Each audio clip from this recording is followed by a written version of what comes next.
Hey, this is Ed Gallo. I'm joined by the fight site's Ryan Wagner, analyst, and the fight site's Zach Makovsky, who, by the time this comes out, will have published his first article with the site, which I think ranks among your biggest career achievements, in my personal opinion.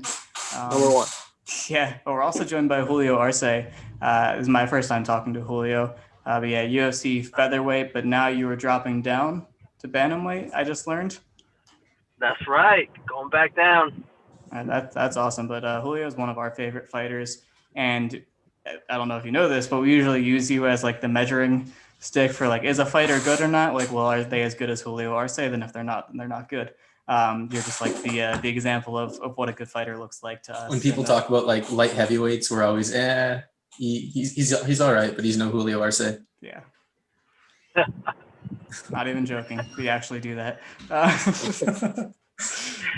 So that's a little bit of fangirling right there. You know, I'm allowed to do it. But yeah, we have a little panel in store for you guys about scoring in mixed martial arts, and this is all inspired by Zach's first article.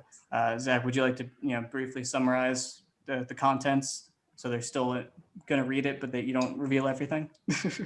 Yeah, it's just basically a critique of some of the issues I think make the 10-point must system different from how it is in boxing. You know, it's basically just moved it over from boxing, and we didn't take into consideration all the different dynamics and a bunch of different things that I think complicate the situation and make it a far less suitable system in MMA. So I just basically run through a bunch of points, give some examples, and I don't advocate for any new system. I'm there just complaining about the 10-point must system. So an important step. Got to get the complaints out first before you come up with solutions. Awesome. One step at a time. Yeah. We're looking forward to more in the future. But yeah, Zach's a good writer, very smart, knows his stuff, firsthand experience. So definitely check that out. All right. So we're gonna start with our questions now on just the nature of scoring in mixed martial arts and our thoughts on the current system and maybe some specific examples. And these guys can talk about their fights or other fights. And I'm not going to answer the questions. I'm just going to ask them because I have no real thoughts on the subject. So the order is going to be Ryan, Julio, then Zach. And then for the next question, Zach will go first and we'll go back that way. So Ryan Wagner, the first question is for you. And my question is, what do you think is important in scoring a fight? I mean this objectively, not relative to the current system.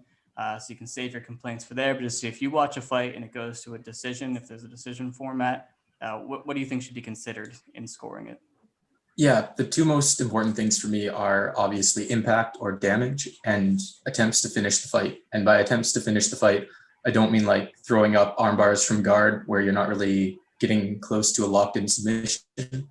But if somebody has like a locked in rear naked choke and they end up not getting that, I think that should be considered highly because it's you're well on the way to finishing the fight. It's not only an attempt, but you've already taken action and are close to finishing. As for impact, I think that's fairly obvious. Most would agree that the point of a fight is to inflict damage on their opponent, and any kind of significant impact, I think, should outweigh volume. You hear a lot about people saying that you hear people pointing to fight stats and saying like he doubled him up in strikes or he landed 30 more strikes. But I think that's a lot less significant than how impactful the strikes are. And this is obviously it's hard to weigh volume versus impact. And it's hard to weigh how impactful one strike is versus how impactful another strike is. But I think generally the main point of scoring fights should be to determine who had the more impactful strikes, who did the most damage, or failing any clear advantage in impact or damage of strikes would be who came close to finishing, which I guess would be kind of more like pride system than the UFC. I'll address some things that I don't think should be considered. Most scoring systems, they don't place a premium on stuff like octagon control and effective aggression, but it's still in there as kind of a tiebreaker. And I don't like that being in there either way. The criteria of octagon control or anything like that, I think is very nebulous and doesn't have like an exact definition. It means whatever you want it to mean. if you're considering something like who's controlling the pace of the fight or who's controlling the position, I think that's really just an opportunity to give individual judges the chance to kind of like bring bias in towards whichever kind of style they like less or whichever style they like more. You're naturally going to gravitate towards pressure fighters or out fighters in that case. And I don't think it's in any way separate from the impact. If somebody is dealing more impactful strikes, landing more damage throughout the round, then I don't think it can be really said that their opponent is meaningfully controlling the pace or position of the fight. So I don't think any of that should be relevant at all. Stuff like effective aggression, it's a very MMA way to look at things. Like if you look at other sports like Muay Thai, they're kind of the opposite, where they favor the retreating fighter, and the chasing fighter is seen as overly aggressive and compensate. So I don't really understand either of those perspectives. I think that we should just let fighters kind of play their game and do what they think has the best chance of winning, and then weigh the impact of strikes, weigh their attempts to finish against each other, and see who comes out on top. I think any kind of attempts to place scoring weight on which direction you're moving or whether you're controlling the fight is kind of redundant, as I don't see a point besides just looking at who's dealing the more damage. Some people might say that, I've heard the argument a lot, that if you don't reward the fighter coming forward, then fighters won't have an incentive to like go for it. I really don't see that. I think fighters want to win fights, and we should let them win fights however they see the best opportunity to do that. Yeah. Made a lot of good points, Ryan. You may have answered other questions as well, but it's okay. Fine. Julio Arce, same question for you. What do you think matters when scoring a fight? I mean, Ryan, you had some great points there. Based on damage, I think also, one of the things that, besides damaging is, he brought up a good point about octagon control. I think, everyone can control the octagon a lot different. You got people that are pressure fighters. You got people that move around a lot. And maybe the people that like to move around, like to create angles, and they control it differently. But I think in the judge's eyes, they're looking at the person that's constantly coming forward, and the pressure fighters. But then if you got somebody that's moving around and tagging you from the outside, then they start scoring in front. They kind of give it to the other guy. It becomes like a very, very close fight. Like I had one of my teammates, Shane Burgos, when he fought Cub Swanson. It went to I think it was a split decision, but Shane was dominating the whole time, and I think they were favoring on the other guy because he had a little more output, but Shane was just causing damage. And then, when you go to the judge's scorecards and you hear like a split decision when you've been dominating the fight, in a fighter's mind, it's like, one, there goes half my paycheck, and two, it's like, how are you gonna score like that when I'm like literally like hammering this dude? But like I said, I think judges have to have experience in what we're doing to be able to judge. You can't just leave it to somebody who's just, doesn't really know MMA. And kind of like what Zach was saying before, you got people that went from boxing to trying to judge MMA. I mean, it doesn't work that way. There's so many factors in MMA. If I take you down, or you got the Tony Ferguson case, somebody who gets taken down, but then he's causing so much damage from the bottom, and your face gets cut up.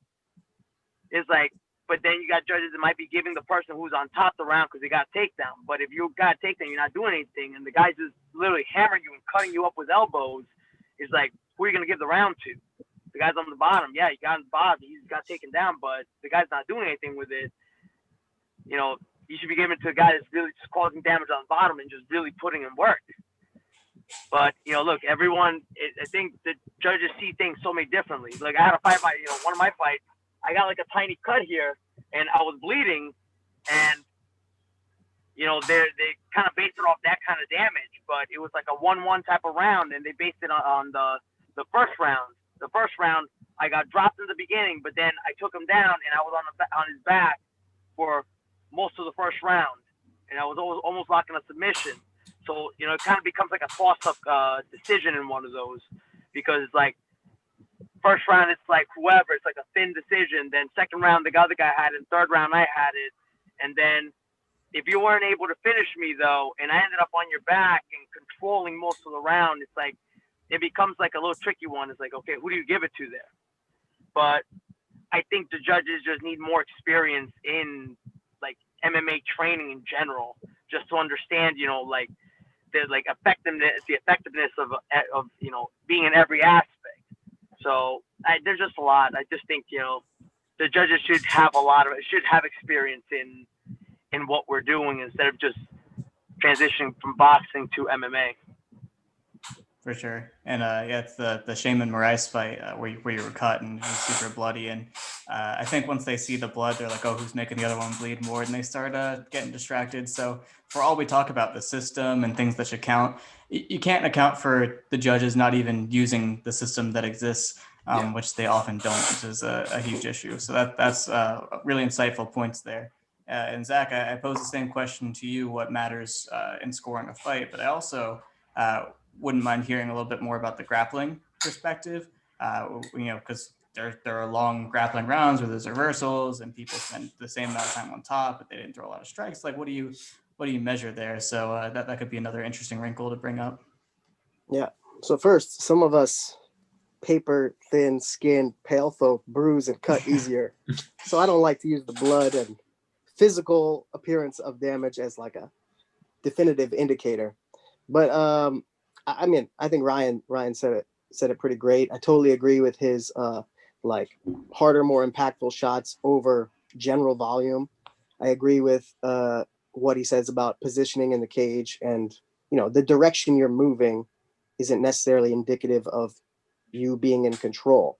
I think the real difficult thing is to kind of define what control is, because outside of damage and like really deep submission attempts, what is control? And that's the problem.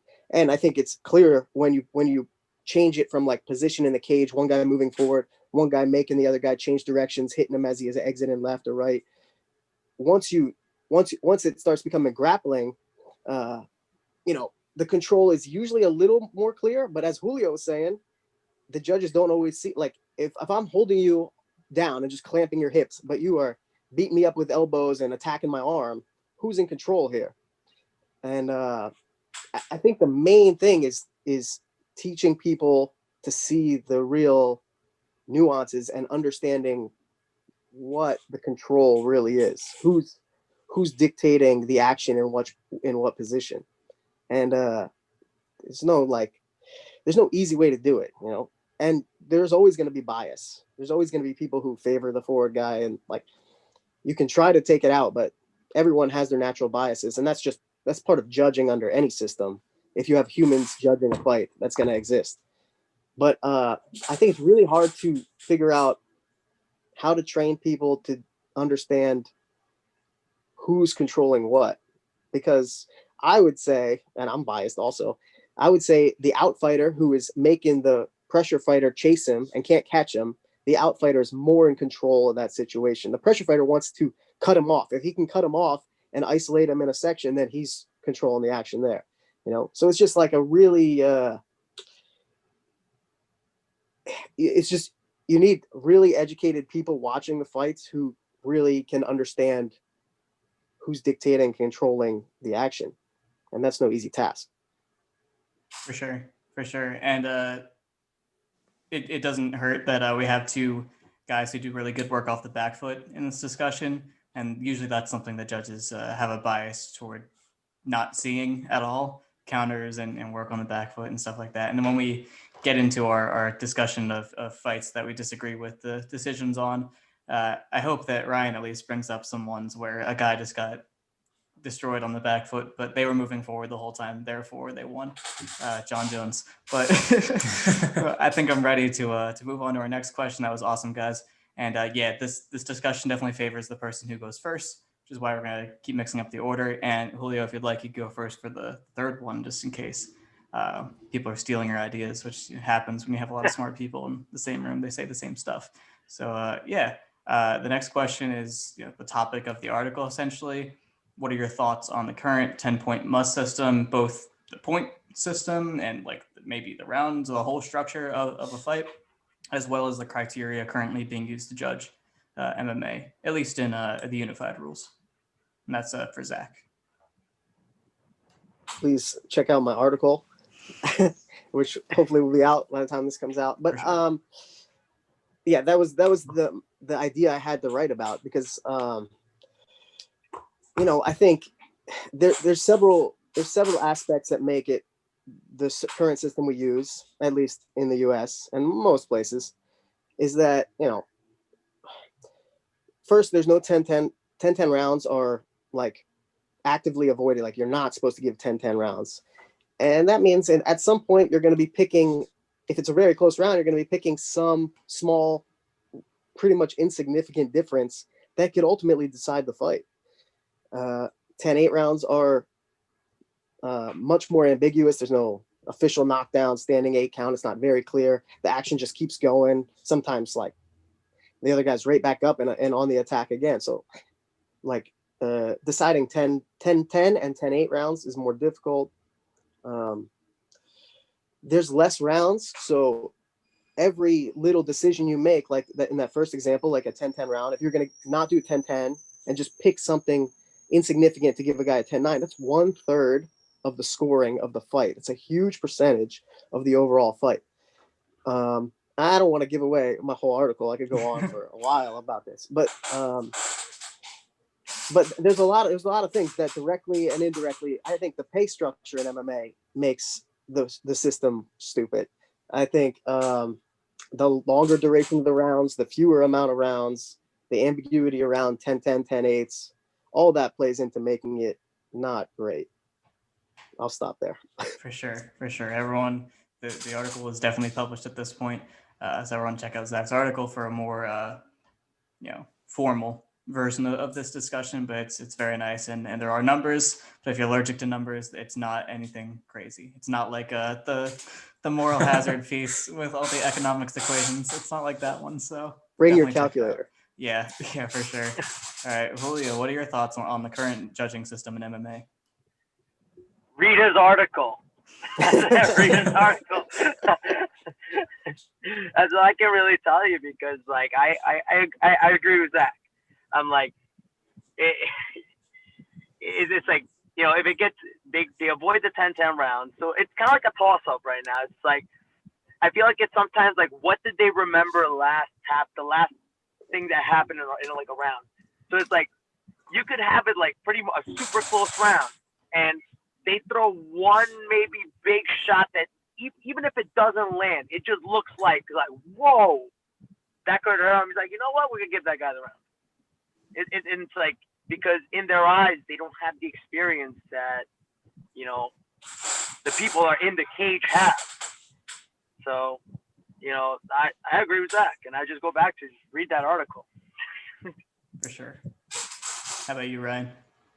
Yeah, I think Zach's point about with MMA being 3 or 5 rounds, there's so much less opportunity for swing rounds that every decision, like Zach said, that the judges make is so much more impactful. And I think that's a big reason that I don't like the 10-point must system in MMA. I actually have a lot fewer problems with the system than I do with the way it's implemented. I think it could be decent for MMA the way it's written out if judges actually followed it. But I do think that point about there being so fewer swing rounds in MMA is very important, because in boxing you have a 12-round fight. You can have a decision where a guy won 6 rounds clearly, the other guy won 4 rounds clearly, and there's swing rounds either way that you can see. In MMA, that doesn't really happen. And regarding the point about 10-10s and 10-8s, I hate how hesitant judges are to give 10-8 rounds, because the way the system lays it out, they should be a lot more common than they are. But I also understand the hesitation, because if you give a 10-8 round, the fighter on the opposite end of that basically can't win the fight unless they get their own 10-8 or if they finish it. So it makes sense that judges are so hesitant to award 10-8 rounds in a system where that's basically screwing the fighter over for the rest of the fight. And I think that it's really hard to justify a system like that in a fight that has 3 rounds or 5 rounds, especially with how long the rounds are. It's a lot harder for judges to get a clear idea of like what's going on than it is in a 3-round boxing fight, or a 3-minute boxing round, I mean. And regarding the 10-10s, this is something I like a lot about Muay Thai judging that they don't really have in boxing or MMA, where if they don't have a clear winner, they'll just say, okay, it's a draw. Whereas boxing judges and MMA judges are hesitant to award that, because again, if you give one 10-10 round in a fight, then it really limits what else the fighters can do. So I think it's not a good idea to have a system that's kind of designed for 12 rounds over 3-round or 5-round fights. Mm-hmm. Does this guy like Muay Thai or something?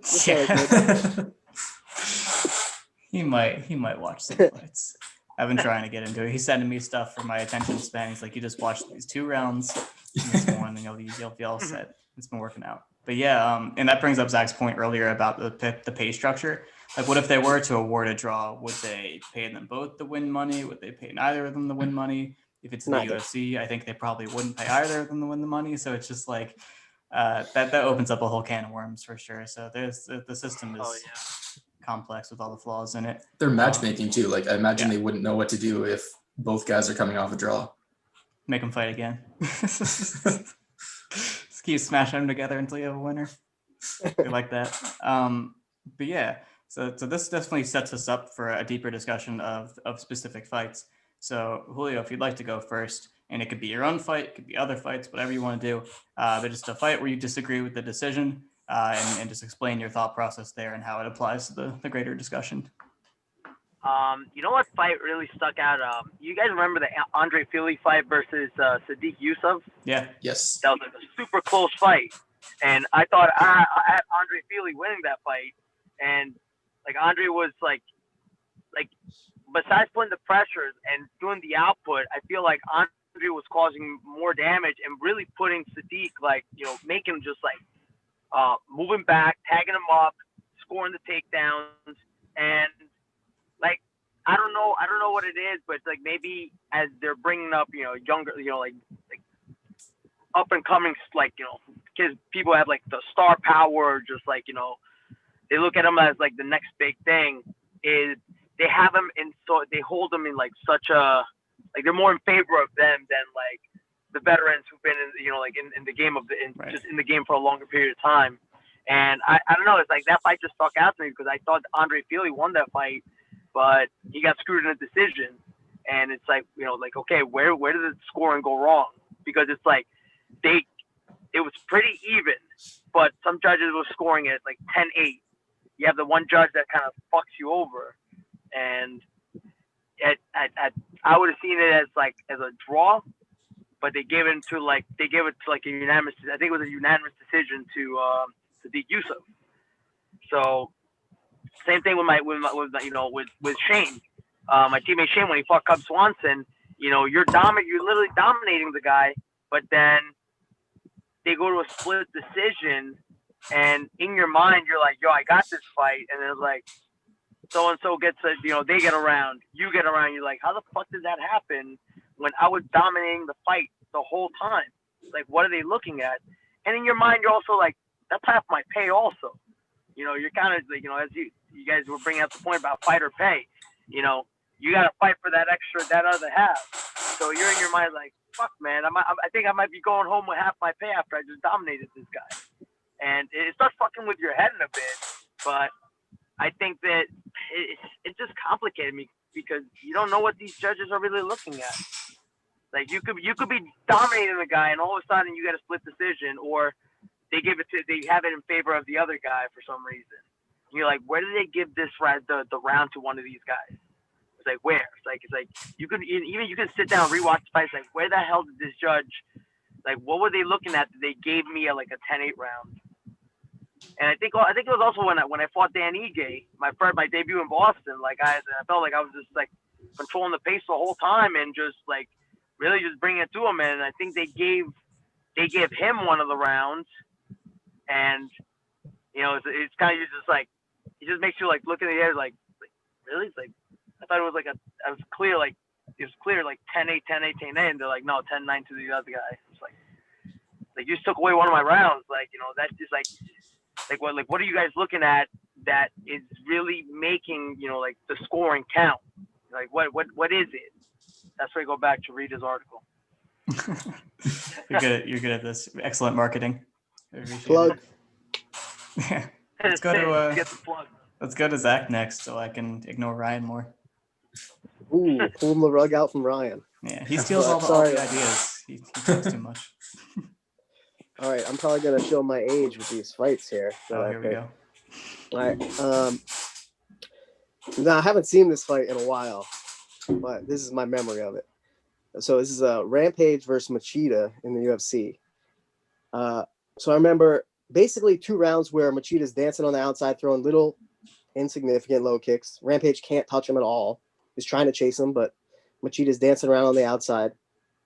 Basically, that kind of dynamic happens for the first 2 rounds where there's really no significant action. Rampage can't catch Machida. He's super frustrated. Machida's just dancing on the outside. 3rd round, Machida blasts him with a counter, hurts him, head kicks him, swarms on him with like a huge flurry. Rampage is in like full defense mode. Machida takes him down, mounts him, almost arm bars him. Rampage gets out and the fight ends. And Rampage wins the decision because the judges gave him the first 2 rounds where there's almost no significant action going on. And I mean, you can put some of that on Machida but that's Machida's style. He was, in my opinion, he was controlling that action. He just wasn't doing anything effective. And clearly the most significant action, the most dominant action, almost finished him twice, was Machida. And he still didn't get the nod. That's a clear, it's a clear way where one person had basically all the dominant action in the whole fight and the other person won a decision. And that is a travesty, really. So I'm going to contrast that with a fight I just watched right before I got on here. This is old Pride. And Pride has different rules. Pride scores the fight as a whole. Sure. They also used to have a 10-minute first round. This was Dan Henderson versus Ninja Hua. All right. There's a little bit of action where Henderson probably gets a little bit of the better of it in the beginning. Henderson goes for a guillotine. I don't know why.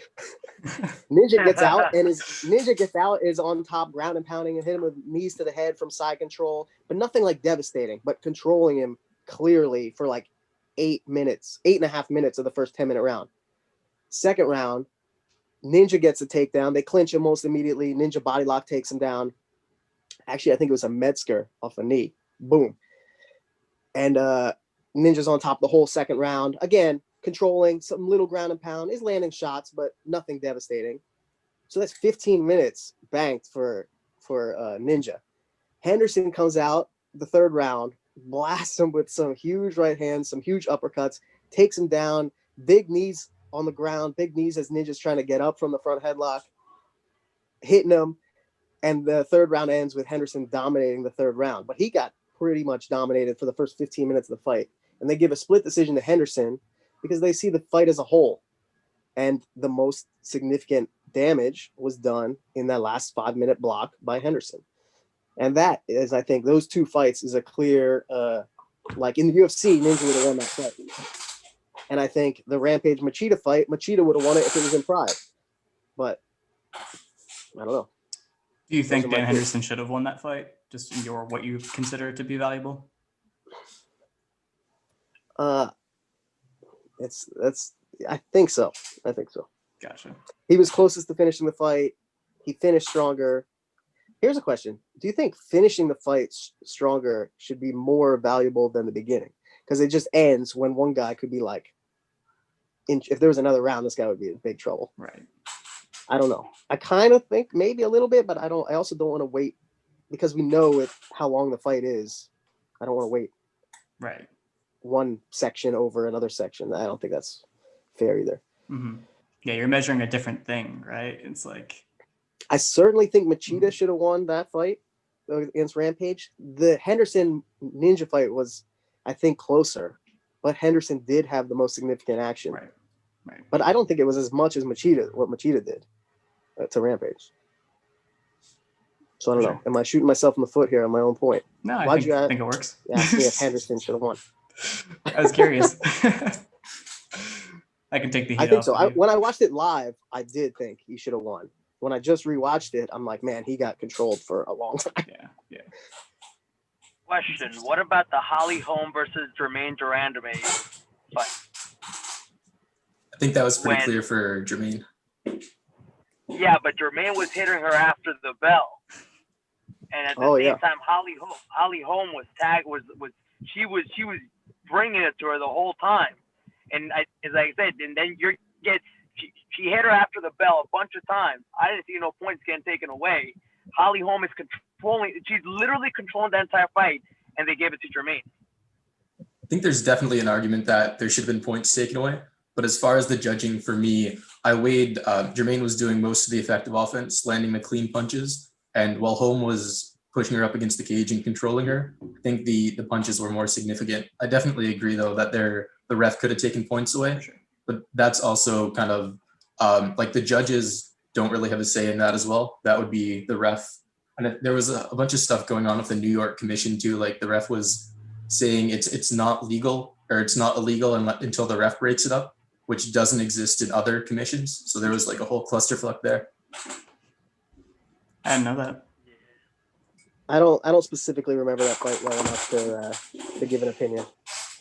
That whole New York show was just a massive shit show. Was that They didn't know Weidman what was going Musasi? on.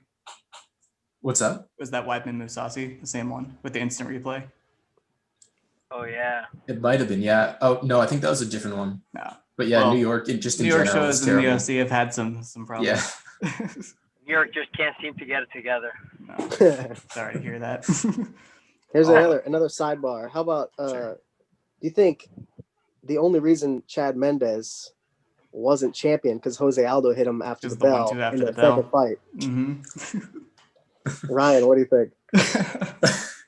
You know, I gotta say you're right about that. I can see no argument to the contrary. I mean, he fought the fight he did after getting rocked badly at the end of the round. So I mean, like, just imagine what he would have done if he didn't get rocked. Or Maybe it was bring like it a out of thing him. where he had to get hit and that really got him into the fight. And without that late shot, he would have just kind of lost the slow decision. Did they score it? Did they score that This- round for Aldo? Yep. Was he already Gotta- winning the round? Yeah. Wait, what about Michael Bisping versus Anderson Silva? Mm. Like, Score that a I know at knockout the victory end- for Silva. I know at the end Silva hit him with that knee. I don't remember. It was like around the bell, but it's like Yeah. I felt like Bisping was the one landing more significant strikes and just really coming forward on Silva. Silva didn't really do much. And then like that one knee that he got hit with that almost dropped him, I felt like they counted that more and they gave it towards Silva. When Bisping was literally controlling every single round and like with output damage. But of course, no offense, Zach. You know, you got some British guys who are much paler and bruise a lot faster. So they get the damage on their face a little faster. And so it's like, okay, so Bisping probably got a couple of bruises and they gave it to him. They gave it to Silva. Even though Bisping was clearly winning that fight. They did score that for Bisping, didn't they? Yeah, Bisping won that yeah. fight, right?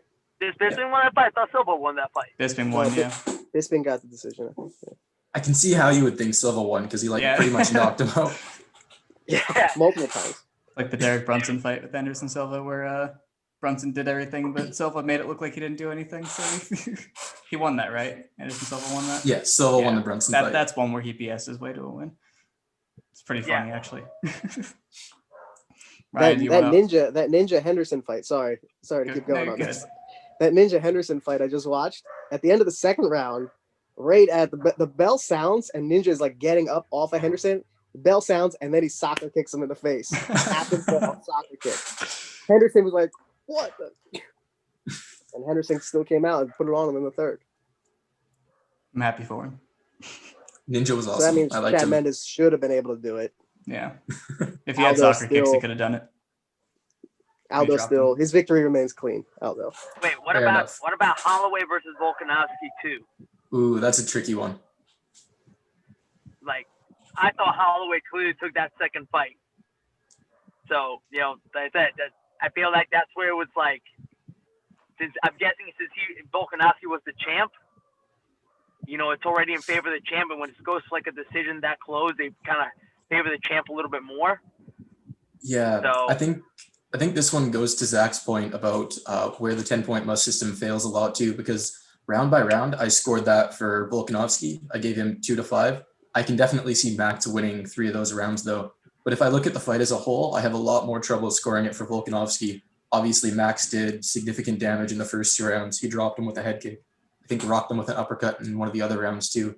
So looking at the fight as a whole, I definitely think Max should have won that. And I think it's kind of like one of the failings of the current scoring system that Volkanovski ended up with the decision. I totally agree. I actually, when I watched it live, I scored it 3-2 for Volkanovski. When I just rewatched it the other day, 3-2 for Volkanovski. But I totally agree, because the ambiguity with the 10-8 rounds, like I would say in this fight, Volkanovski won the decision and Holloway won the fight. Yeah. And that's the problem. They shouldn't be different. They should be the same. And how do we get to it for these things to be the same is really the problem we're trying to talk about here. Mm-hmm. Good idea. Let's do one more. Ryan, you have to suggest one, then we can move on to. You know what I'm going to say here, Ed. I'm never going to give this up. Henry Cejudo did not beat Demetrius Johnson. Nice. Yes. So this fight illustrates pretty much all the problems I have with both the scoring system and the way judges see fights. So obviously you have the ineffective control by Cejudo, where Johnson was landing effective kicks to the body and the legs, landing clean punches to the head, and Cejudo was doing a lot less significant work on the feet, but he would get takedowns and then he would just kind of hang out in half guard. He wasn't there like with a strong cross face, putting a lot of pressure on Johnson. He was really just kind of existing on top of him. Didn't really do significant damage. It was just the inert control that judges like, and the judges valued that over Johnson clearly landing the cleaner offense. There's also like a lot of what I don't like about not necessarily the scoring system, but how judges see it, is that they tend not to value body work or leg kicks a lot. And a lot of Johnson's best work came from kicks to the body and kicks to the legs, which the judges just kind of didn't care about, even though Cejudo wasn't doing much offensive work himself. I think it was a split decision for Cejudo, and I would have scored that like 49-46 Johnson. I think he won at least 4 rounds. I will never give that up. I did not like that decision. Johnson won that fight. So is that specifically the 10-point must system, or just how judges see like significant action? Yeah, I think that this is less on the system itself and more just on how judges interpret it. If you read the letter of the rules, they're actually kind of harsh on inert control. They say that basically a takedown is valuable not for the takedown itself, but for what it leads to, and that effective striking or effective grappling that has immediate impact on the opponent is what is considered in scoring, and that control without effectiveness isn't prioritized, doesn't really matter. So I think this is more a case of the judges just getting the existing system completely wrong than it is of the system failing itself. Yeah, I agree. I think the control on its own should count for something, but certainly not more than all the work Demetrius did with his strikes and everything else. Yeah, I agree. For sure. I agree with that one as well, which makes Demetrius Johnson the lineal UFC flyweight champion. He's defending his belt and won. So he lives on. But yeah, we talk about that one a lot. Just a couple throw out there. I know I said one more, but just to toss them. John Jones' last 2 fights. I think a lot of people disagree with the Reyes fight because Reyes clearly outlanded him. But the Santos fight is a lot weirder because Santos was outlanding him, but also his knees broke and he was like wobbling around and looked, like he was about to fall over the entire time. So how do you score that when it looked like it was happening because he was kicking Jones, but Jones wasn't actually doing things to him as much? I know Ryan, I actually don't know. I don't know if Ryan's with me on that, but I haven't scored it round by round recently. Scored it for Santos the first time. I scored it a draw when I rewatched it. A draw. How'd you get there? I gave a 10-10 fifth round. Gotcha. I think Santos wasn't doing quite as much effective work as I thought the first time. Jones was doing a little bit more, but I still think that the optics really benefited Jones, where Santos was like stumbling around and looked crippled, but he wasn't doing less than Jones was. Yeah. Optics are a tough one. especially like if your face bruises more easily, or I could think of, I don't know if this is a specific fight where it happened, but like Chandler versus Primus the first time, his leg was like not working, but he was coming forward and like landing and still fighting just on one leg. He dropped him. with Yeah, he was doing really well, and they stopped the floppy fight. ankle. And I'm like, does that make sense? And like, what if it had gone to decision? Would they have given it to Primus because of Chandler's leg? I was gonna say Jamie Varner. I think it was versus Krause when his ankle broke, but I think that he was getting beat up after that. But things like optics are really hard to account for with judges because they're gonna see what they see. But yeah, what about the first John Jones fight? The first John Jones versus Alexander Gustafsson. Yeah. Like the first time, not the second. Second time he got smashed. First time it was like, I mean, Gustafsson, like you could clearly see it in John Jones' face. Like, it goes back to the amount of damage that Gustafsson was doing. And, like I know like it was a razor thin decision, but they gave it to John Jones. In that case, I think, for me, I had Gustafsson winning, but I think maybe that day I was just being biased. But it was one of those, just like, I don't know, man. Even the Dominic Reyes, I'm like, I think Dominic Reyes took that. They're like, no, John Jones. Yeah, for sure. I think Jones benefits a lot. Go ahead.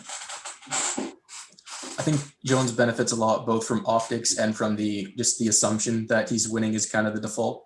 Like, he's been the champ for 10 years, and I think judges are really hesitant to give a close fight to the other guy just because they don't want to. I don't know whether they like look at it and assume Jones is in control because nothing's really happening, or whether they just don't want to give a decision to a challenger who's challenging like a 10-year champion if it's close. But either way, there's definitely some bias towards long reigning champs, I think. Yeah. I think because they don't give 10-10 rounds, they don't because they don't want draws. But the truth is more fights should be draws. More fights are much closer to being draws than a win for this guy and a loss for that guy. That's a problem. Mm-hmm.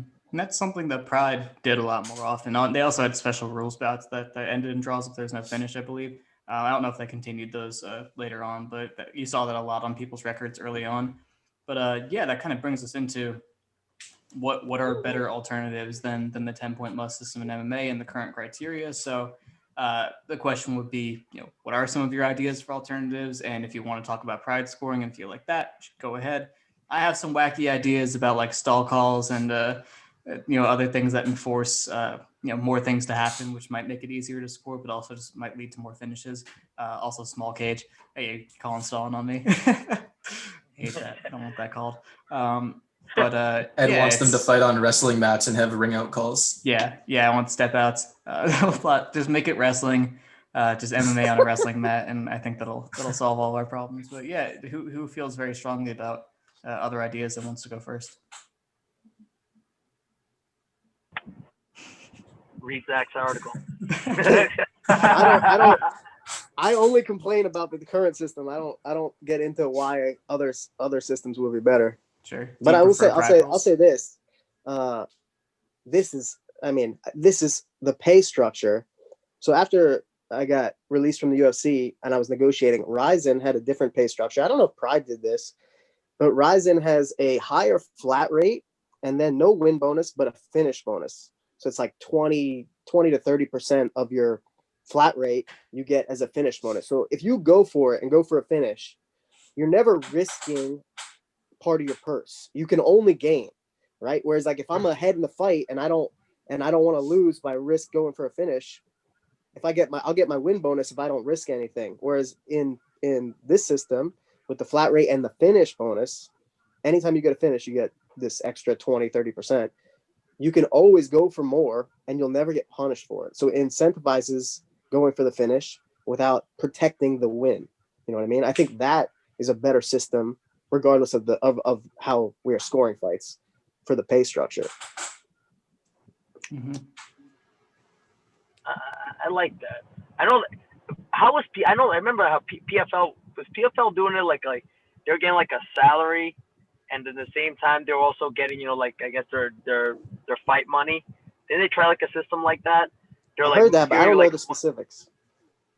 But I heard that. Yeah, I remember when they were first trying to bring it out, it's like, fighters would get paid monthly, and then when they fight, they get their fight money and then their win money if they win the fight, but then they're just continuously getting paid, even during their off season, which was a pretty interesting idea. But I think how it will work when you got all these fighters on the roster, and who's getting paid what. But that was an interesting concept. Yeah, I don't think it worked for them though. Yeah, as far as what other systems could work, obviously I'd like to see a full fight system, but I don't think we can just trust judges with a lack of accountability, because as it is, they at least have to. Judges aren't really accountable. Nobody cares if you massively screw up a decision, but at least you see the round by round scores and you know kind of what they were thinking. With a whole fight system, you would just have some judge looking at his phone, just doing random shit while the fight's going on, and then just writing down a name at the end. I don't really think we can, I don't think it makes a lot of sense to look at other systems until we address the main problem of judges just not being able to effectively follow any system. We've talked a lot about how the current system prioritizes impact, doesn't reward inner control a lot, and how octagon control and aggression are secondary criteria, and you're only supposed to use them if effective striking and effective grappling is exactly equal. And judges just don't know how to use that. They can't see counters. They're very bad at effectively judging fights where one guy is mostly leading and the other is mostly countering. They don't see body work at all. Judges just seem not to care at all about kicks to the leg or kicks to the body shots. I don't really think you can effectively judge a fight unless you've been hit hard in the body. So I think the biggest factor in improving judging is just, I don't really know how you do it, but I think you have to educate judges more or start hiring people with a higher level of training. I know there's been a lot of talk about having ex-fighters as judges, and I think that could be interesting. That also presents some opportunity or presents some difficulties, as there obviously be a lot of conflicts of interest if you have fighters judging fights, and you'd have to kind of figure out okay, is this person trained with this person? Were they on the same team? Blah, blah, blah. Did they fight one of this guy's teammates? So yeah, I think the biggest impediment to improving scoring is that the judges just suck. I mean, you saw the Dos Anjos versus Felder fight. One of the judges scored that for Felder. I don't even know what to say about that. That's just if that isn't a just burn the whole system down moment, I don't know what is. What are you even doing? I didn't see that fight, but I heard it was a bad call. Yeah. We like Felder though. We're glad he got the credit for as long as they don't give him the whole fight. It's just a moral victory that you got a card. But yeah, I definitely agree. And we talked about it with the Cejudo fight, but it's in the rules how to treat takedowns, that a takedown on itself doesn't score unless it leads to effective offense. So taking someone down and laying on them for a couple of minutes, if there was a whole rest of the round where damage happened, that doesn't make sense. Or, something like, I don't know, Zabit versus Cater, or, John Jones versus Reyes, or a bunch of times or Aldo versus Edgar 1, where there are takedowns, but they're pretty momentary, and then the other guy gets up and you didn't do anything with the takedown. Before I knew that was the rules, or maybe they didn't change the rules or something like that. There's probably other reasons this was wrong, but originally during Aldo Edgar 1, I always thought that Edgar won the fight. Now part of it was I was scoring takedowns. Yeah, look at me like that, Zach. I deserve it. But yeah, I thought you scored the takedowns. I was oh, okay.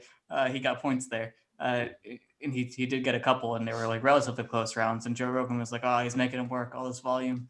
That was really making an impression on me. But stuff like that, I think they still do that. The judges still see a quick takedown that didn't do anything, and they attribute it to the other person, oh, that's a round winner if the round was close. But really, it shouldn't have any sort of bearing. It's not even in the rules as a tiebreaker. It's in there as nothing unless, which stinks for people who, a lot of their game is taking people down and doing things to them, especially if the person is very defensive on bottom and doesn't give you a lot of opportunities to produce offense. And it's then you're just, your style is hurt by the rules.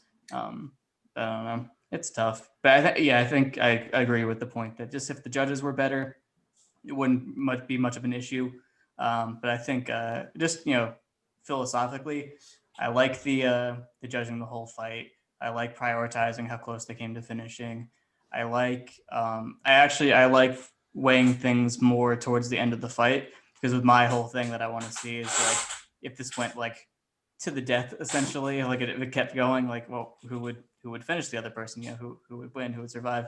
But that's we have to decide what MMA is and what we're measuring and what the point is before we do that. But yeah, I learned a lot from you guys, and we all had some very good examples, and I like that it became more conversational. You guys are very good at changing subjects quickly, and I appreciate your cooperation. And now it's time to do more plugs.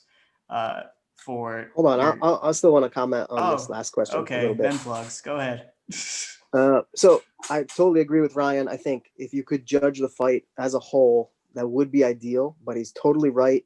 There's the least accountability with what the judges are thinking and how they're scoring with that system. Even though I think it could be the best. I've seen. I don't know if this is done in MMA fights. Maybe ACA did it, but I've definitely seen it in Glory, where if you are going to still use the 10-point system, they have 5 judges instead of 3, which would just, reduce the impact of someone who's scoring it a little differently. And I think if you're going to keep the 10-point system, adding judges is a little bit better. I've never seen a fight scored under the half-point system. I think they have done it occasionally, but I've never seen it. It makes sense to me why that could be better.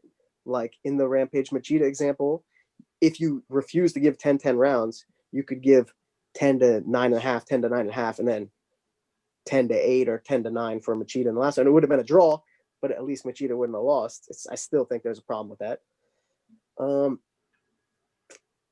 I don't know. Ryan, how are fights scored in Muay Thai? Is it like you judge the fight as a whole, or no? You judge so this is pretty complicated, but essentially usually they score the first rounds 10-10. The first 2 rounds are pretty much non-scoring. They're just for the fighters to get a feel of the fight and like build their timing and everything. The higher scoring rounds are 3 to 5, and the round 4 is usually the biggest. So if you have like a big win in round 4, the other guy has to do a lot to make that up.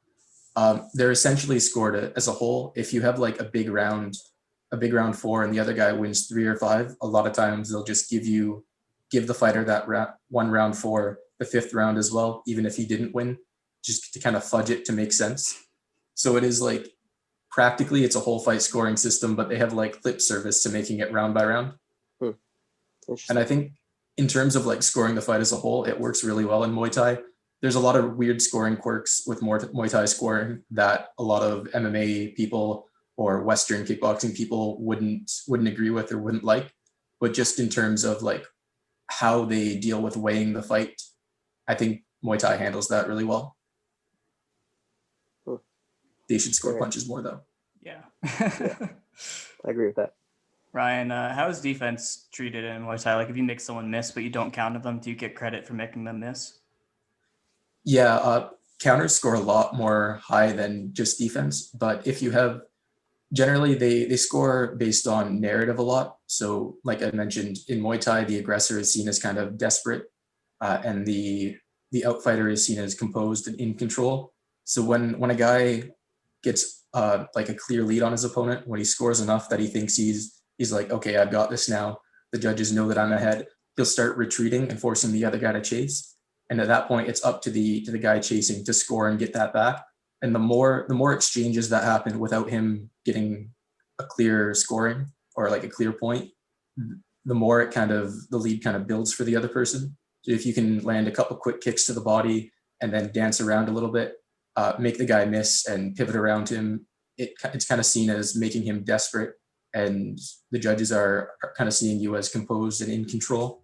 So they don't necessarily score defense on its own, but they score it kind of as part of a narrative that you're selling, where I'm the one that's in control, I'm composed. Look at this guy, he's missing, he's overly aggressive. Which is fun. I like that. But it would be a mess if they did that to MMA. Yeah, I don't want any kind of narrative-based scoring in MMA. No, the MMA narratives are bad. They're very Western as well.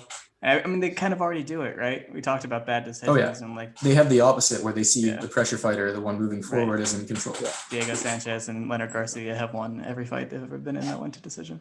How do you guys feel about stand-ups in general when the ref stands people up? Like to your point, Ed, about stalling. Right. Like in MMA now, if you get taken down and stall from your back to shut down as much offense, Elliot did it to me where he like reached over my back and grabbed his leg to lock me in and just wouldn't do anything. And they get rewarded for stalling instead of penalized. People get rewarded for stalling, at least in that context. Right. I think that is another issue. They should get penalized or have to sit there the whole round and lose. Mm-hmm. I don't know. Julio, what do you think? Dude, I feel like they should get penalized for that because it's like, damn, it's like that fight. I just literally have another fight at the top of my head, but look, you take me down, you hold me down the whole round, and you're not doing anything because you just want to hold me there. It's like, then they're saying is like you got to work. It's like, what am I gonna do if this guy's just literally just sitting on me? And I don't know. Yeah, I agree with you on that. I feel like they should get penalized for it. It's just for holding for no reason, just to stall for the round. It's like, no. If that's the case, that's what we said to be like, stand them up and work because you're not doing anything with your top position. I'm talking about the guy on bottom. I'm talking about the guy on bottom holding. Like I took him down and he reaches over like a rubber guard or like he held his leg, so I was stuck and couldn't move, and he gets rewarded with a stand up for shutting down all the action. You know what I mean? Oh no, then that yes, I agree with that too. I'm like, yeah, if you're just gonna hold on the bottom and you're not doing anything for it, you should not get rewarded for a stand up. Like you work to get to that takedown. And you're in a dominant position where you're gonna cause damage, and he's just holding there just for dear life because he can't get out. That's his problem. He's got to find a way out. They shouldn't stand you up for that if he's on the bottom holding. Right, so I agree with you on that. They should be like, you got to work. If not, it's like, oh, well, you stay there and you get freaking ground and pounded, and that's it. Find a way out. Yeah.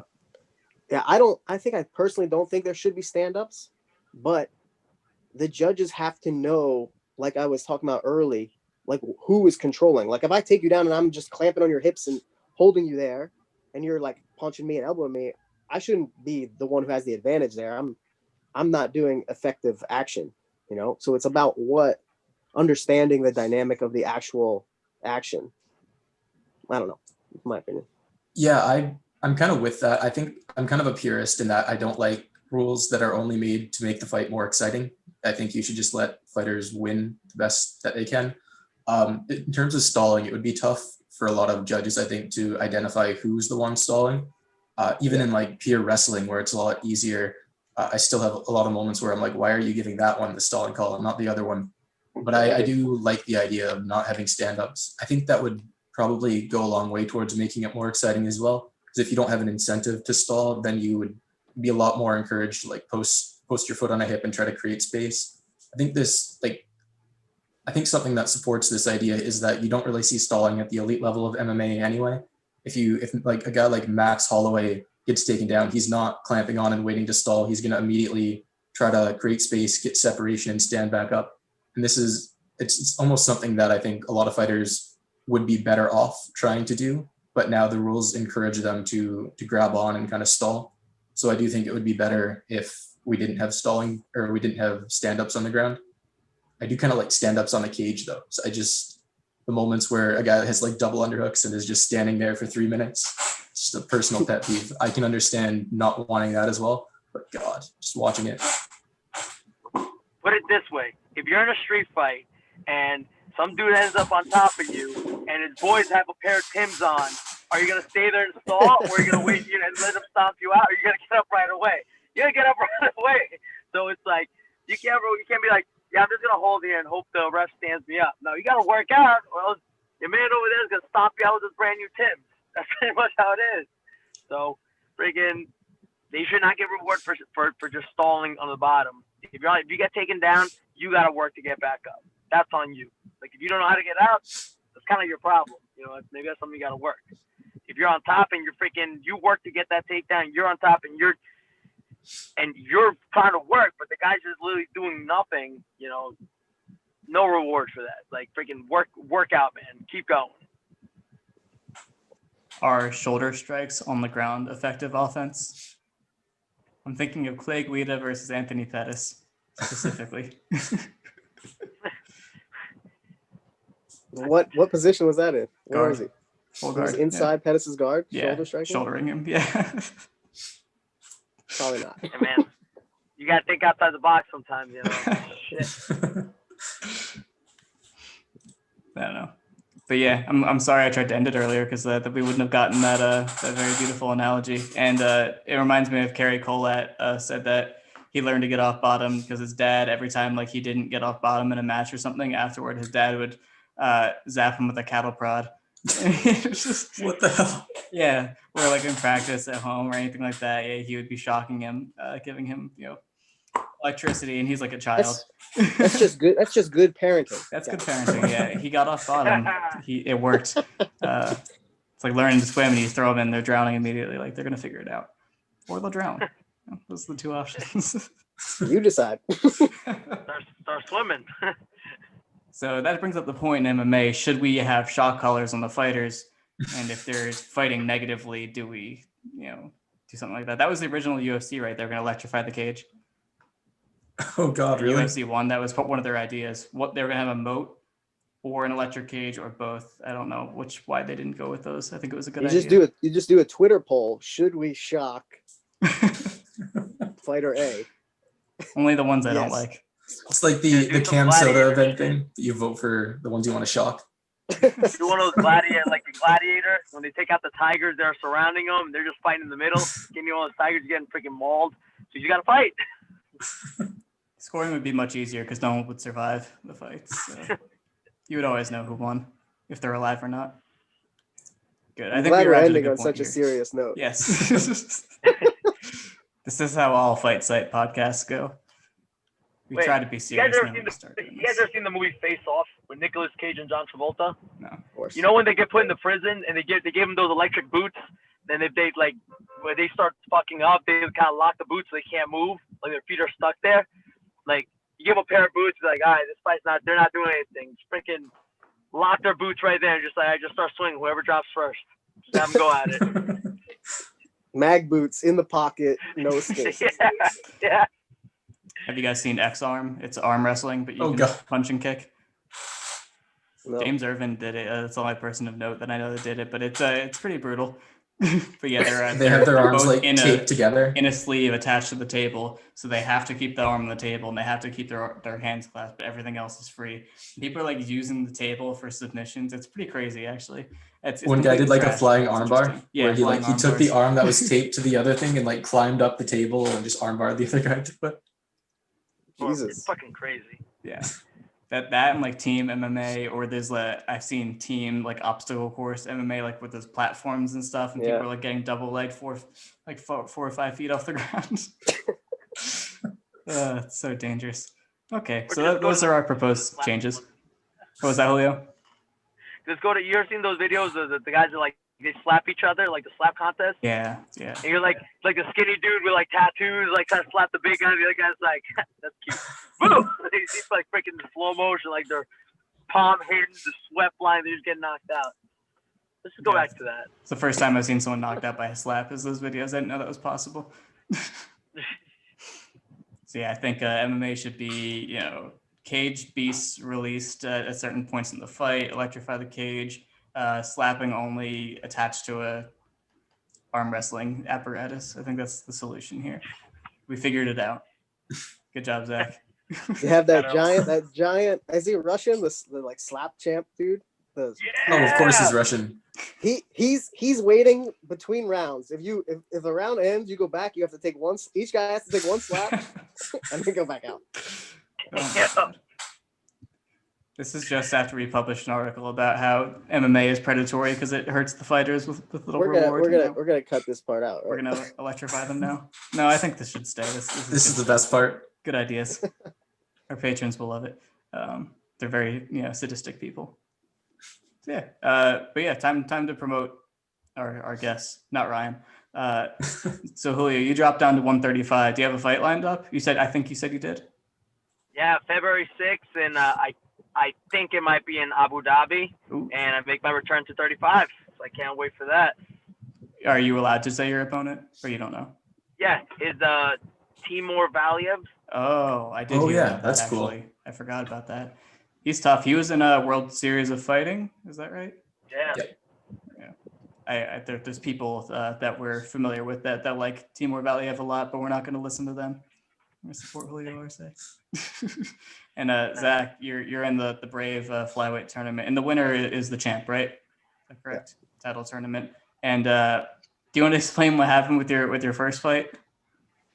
Yeah, sure. So we had the first round. At least 3 of the first 4 quarterfinals were supposed to be on this card, September 24th in Bahrain.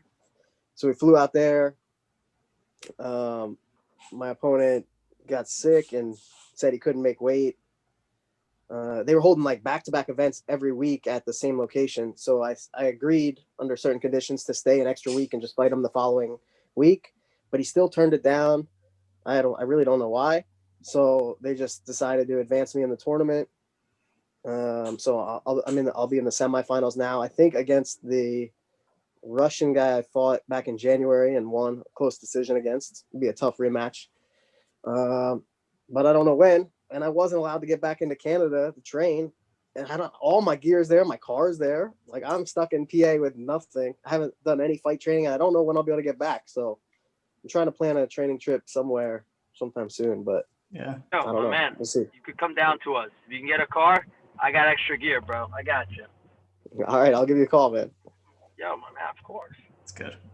I'm glad. And your previous opponent, he won his fight already. You're just predicting that he'll make it through. No, he won. He won on the card that I was supposed to fight on. Yeah. So it's just semifinals, and you're already through. So me and him are the only ones in the semifinals, and I didn't even win to get there. Dustin Ortiz, I think, is fighting, but I don't know when or who his opponent is. Or because I think his original opponent had to have like surgery or something. I don't know if they're waiting till he's better or if they're going to replace him. And then the other one, Shorty Torres and Sean Santella fought, but they fought to a draw, so now they have to do a rematch. You know what? At the event, before the fight started, I was like, you know what? This is a tournament, and I don't remember you guys having a draw protocol. Like, it should go to a 4th round because you have to advance someone. And they're like, oh, they literally, the matchmaker's like, what are the chances of a draw? He's like, and even if it does, we'll just do a rematch. I'm like, all right, you want draw. Well, they'll figure it out. You'll get an opponent eventually, and we're all hoping that you get another fight with Dustin Ortiz. And that, would you say that was a controversial decision? Your first fight with Dustin Ortiz? It was a close decision. Mm-hmm. But you won, right? I mean, I think I'm the better fighter. I don't know if I thought I won. Gotcha. I made a lot of mistakes. I slipped off his back like 3 or 4 times. Mm-hmm. Guy's got a slippery back, man. Yeah, he's hard to hang on to. Joe B could not keep him in one place for very long. He looks super strong too. Yeah, he's pretty strong. Nice. But we wouldn't meet until the finals, so even better. And the tournament fights are 3 rounds, right? Yeah. Gotcha. I don't know if the finals would be a 5-round fight, maybe. Yeah, it's for the title. I feel like they should do that. They probably will. They probably will do that. I think you'll thrive in the 5-round environment. I've done it twice. Yeah. 2-0. Good to go back. And okay, Ryan, I guess you can talk. Do you have anything coming up? Not really. I have some stuff that I'm starting to work on, but I might get too lazy to finish it, so I don't want to mention it right now. I'll DM you. Ryan has some Muay Thai videos coming out soon too. Maybe they've come out already by the time this comes out, but just little breakdowns of cool Muay Thai fighters that do cool things that no one's heard of. 8 Limbs podcast? Yes. Got another one of those in a week or so. Also 8 Limbs podcast. Nice. You're welcome. Thanks, Julio, Zach. do you have any much better at this than I am? Any different sorts of content coming out? Any like interviews, stuff that you're looking forward to? Just training and chilling right now. That sounds excited to be back after a year of not fighting. Mm-hmm. Yeah, had to get double elbow surgery, and then COVID hit, and everything was shut down. So I'm just glad to just be back on a roll. But I'm finally get to fight again. Been missing it. For sure. We miss watching you as well. All right. Cool. Well, this was awesome. This went very well, in my opinion. We definitely solved the scoring problem, and we diagnosed all of its issues, and we have the replacement lined up. So what else could you ask for? Obviously, read Zach's article. Zach's going to write more articles. Someday Julio's going to write articles. We solved it. You don't even need to read the article anymore. We got it. It's become obsolete. But yeah. No, read it. So I think that's a wrap. And obviously support the fight site. Check us out on Patreon, where you can request content. So let's say hypothetically you say, hey, you guys are in touch with Julio Arce. We would really like to hear him talk about his fight with Hakeem Dawodu because we love both of those guys. And then you give us money, and then we try to convince Julio to do that with us. So that could be something. You know, I can't promise that the fighters will say yes, but you could use your content requests for more panels and suggest topics, and we'll figure it out and do stuff like that. Definitely give us money. Yeah, give us your Like money. that idea. And watch these guys fight and give them your money and use their discount codes on whatever their sponsorships are, because you're going to buy this stuff anyway. So you should just, give them a piece of it. So that's it for now. And hope to be back in business soon with wrestling for MMA someday. But otherwise, I just write articles every week, so you can read those. All right. Oh, yeah. Social media. Where can they find you guys, everybody? Julio Arce 89 on Instagram, JRCTSMMA on Twitter. And yo, Zach, I'm telling you, hit me up on Instagram, man. We'll figure something out so we can get training. All right, we'll do. Good to see you, man. Good to see you. Good to see you guys. Zach, what social medias would you like to plug? Twitter @Zach Funsize, Instagram Zach_Makovsky. Man, the last time I trained with Julio was like 10 years ago. I think I was Bellator champ. He gave me so much trouble. It was a nightmare. I was like, who is this kid? Yeah, dude, I can't wait. We got to get some training together again. Definitely. Ryan, you're not on Instagram, but you're Ryan Awag MMA Yes. on Twitter. On Twitter. Yeah, and just so you guys know, if he's the cat boy. No, I think I right didn't now he's recognize him when he first came on. He's Mendez getting knocked out by Frank Yeager now. Yeah, I did that Make us too, angry. just to piss off my fight site colleagues. It worked. I'm mad. All right. But yeah, so check us everybody out. Look forward to more stuff in the future, and obviously read Zach's article.